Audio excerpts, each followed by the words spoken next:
Olá, tudo bem? Como vai você? Espero que você esteja bem, sempre bem. Eu sou Rivaldo Machado, seu professor de Geografia aqui do Site Digital. Vamos lá, ó. Hoje nós vamos dar uma olhada em um tema chamado de matriz energética, né?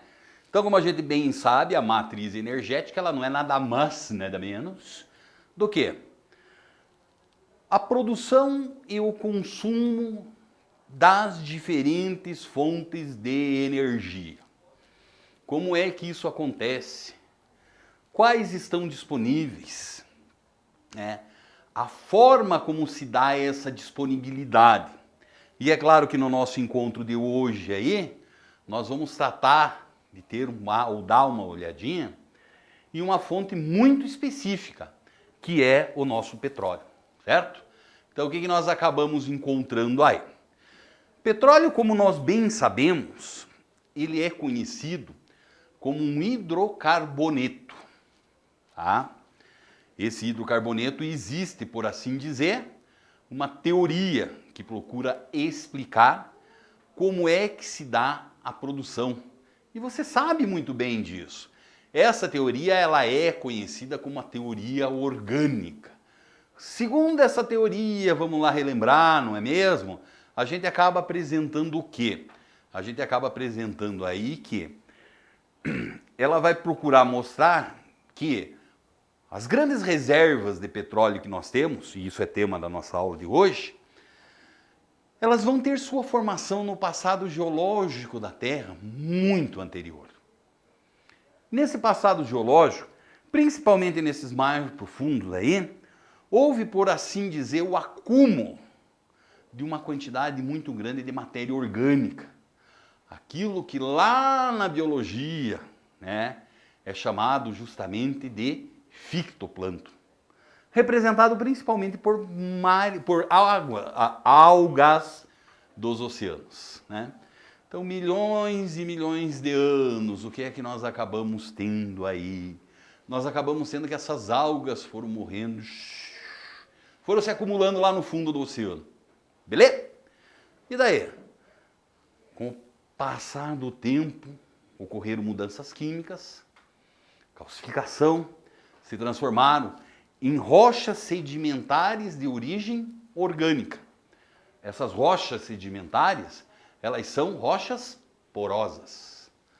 Então, ocorreram reações químicas nessas rochas que nós tivemos o quê? Que esses poros delas, elas acabaram, por assim dizer, dando espaço para a formação de um líquido viscoso, que é o famoso petróleo. Então a formação se dá onde? Lá no fundo do oceano. Mas daí você pode perguntar assim, meu professor Rivaldo, e como é que tem até hoje petróleo, por exemplo, aonde? No território, no continente, que a gente chama de petróleo onshore, né? Claro, porque a gente sabe também que durante a evolução geológica do nosso planeta, essa chamada crosta terrestre, ela tratou de fazer o quê? Ela tratou de passar por uma quantidade muito grande de movimentos, que muitas vezes nós tivemos o quê? Levantamento do fundo dos oceanos. Então, por exemplo, onde existem reservas de petróleo em grande quantidade? Nós já vamos ver lá no Oriente Médio. Então, provavelmente aquilo lá era fundo de mar no passado, isso mesmo, né? Então, essa é a dinâmica natural que nós encontramos aí. Tudo bem? Tudo legal? Então tá certo. Então aí nós vamos ver hoje como é que se dá, a nossa aulinha aqui, a produção e o consumo desse nosso petróleo. Para isso, o que eu trago aqui para você? Gráficos, né? Sempre aprender a fazer a leitura de gráficos, a interpretação de gráficos aí, é sempre um ponto muito interessante que você tem que aprender também a desenvolver essa habilidade aí. Quem é que nós temos aqui? Então concentra lá comigo. Maiores reservas por país do planeta, quem possui é justamente os nossos vizinhos do norte do Brasil, está lá a Venezuela, onde existe aí uma perspectiva que eles tenham aproximadamente reservas que ultrapassem os 300 bilhões de barris. Nós vamos encontrar que a Arábia Saudita está muito próxima disso, alguma coisa entre 260 e 270 bilhões de barris. Então esses são os bambambãs do planeta, Venezuela e Arábia Saudita. Mas existem outros países aí que também possuem algumas reservas significativas. O Canadá, com um pouco mais de 150 bilhões, o Irã, muito próximo do Canadá, daí vem o Iraque, um pouco menos de 150 bilhões de barris, a Rússia, o Kuwait, os Emirados Árabes Unidos, e o último dos países que apresenta-se aqui, nesse nosso gráfico, é os Estados Unidos, onde nós vamos ver que as reservas de petróleo deles estão na casa aí mais de 50 bilhões de dólares. É? Mentira. Bilhões de barris. Então, é essa realidade que nós temos dentro da matriz energética do petróleo no que diz respeito à disponibilidade. Quem tem? Mas quando a gente fala em matriz energética, não é só a disponibilidade, né? Ou as reservas. Nós também temos que pensar um outro ponto, um outro elemento que é muito importante, o aproveitamento disso. Como é que se dá essa produção e também como é que se dá esse consumo. Daí quando a gente vai comparar isso, a gente acaba percebendo que a realidade ela é um pouquinho diferente. Como é que vai se dar essa realidade aí? Olha lá, ó. Aí nós já percebemos países com maior produção de petróleo em milhões de toneladas.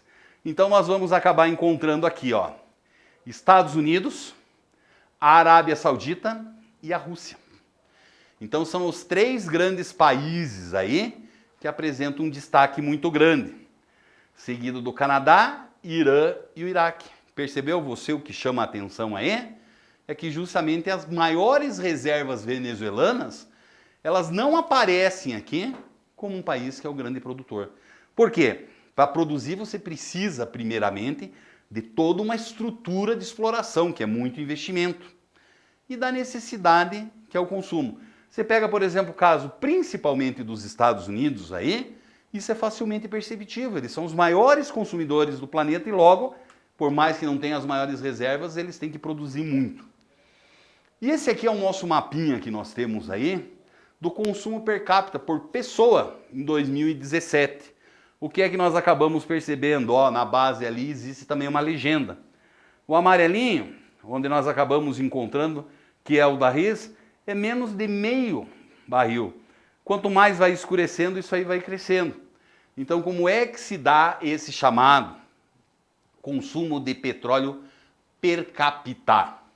Esse consumo de petróleo per capita a gente percebe que os países mais ricos ou as regiões do nosso planeta mais ricas e mais desenvolvidas, elas são regiões que por pessoa, por habitante, geralmente elas consomem uma quantidade maior de petróleo. Claro, minha gente, consome uma quantidade maior de petróleo por quê? Porque tem uma maior qualidade de vida, maior conforto, e isso vai tratar de pegar e pegar pesado nesse sentido aí. Olha lá, ó. Isso aqui geralmente é um tema que ele tende a chamar muita atenção das pessoas. Por quê? Nós sabemos muito bem que nós vivemos em uma sociedade que ela é uma sociedade que é marcada pelo consumo de petróleo em larga escala. É a principal fonte de energia hoje consumida no nosso planeta. E daí o que nós acabamos encontrando aí? Tem gente que fica assustada. E o petróleo vai existir para sempre? Então esse nosso gráfico mostra aí, ó, tempo para esgotamento das reservas de petróleo, se tudo continuar exatamente da mesma forma, né? Lá na Arábia Saudita nós temos petróleo para mais 67 anos ainda. Na Rússia, para mais 22 anos. No Brasil para 15, mas quem está feio mesmo na foto aí são os Estados Unidos, que suas reservas de petróleo só duram para o quê? Para os próximos 7 anos. Ah, é exatamente isso que vai acontecer? Talvez não. Por quê? Considerando o consumo atual. O que a gente vem percebendo cada vez mais que existe uma tendência muito forte da indústria, né, através muitas vezes de políticas públicas por parte desses países, em buscar diminuir o consumo desse petróleo. E muitas vezes essa diminuição se deve ao quê? Se deve ao surgimento de novas tecnologias. Então nós sabemos hoje que nossa frota de automóveis, caminhões e assim por diante são um gigantesco consumidor. Então a gente percebe que ao mesmo tempo estão cada vez surgindo o quê? Novos veículos, novas tecnologias que dependem menos disso aqui, certo? Como é o caso, por exemplo, cada vez mais carros híbridos, cada vez mais carros elétricos e assim por diante. Manjou como é que funciona? Ó para você aí, ó, não ficar sem nada o que fazer depois. Lá na página 224, tem um exercício lá, um boxezinho chamado Desenvolver e Aplicar. Então você vai lá nessa página 224 e capricha lá que isso vai ser muito bom, muito legal para você. Tudo bem? Tudo legal? Então tá bom. Um grande abraço.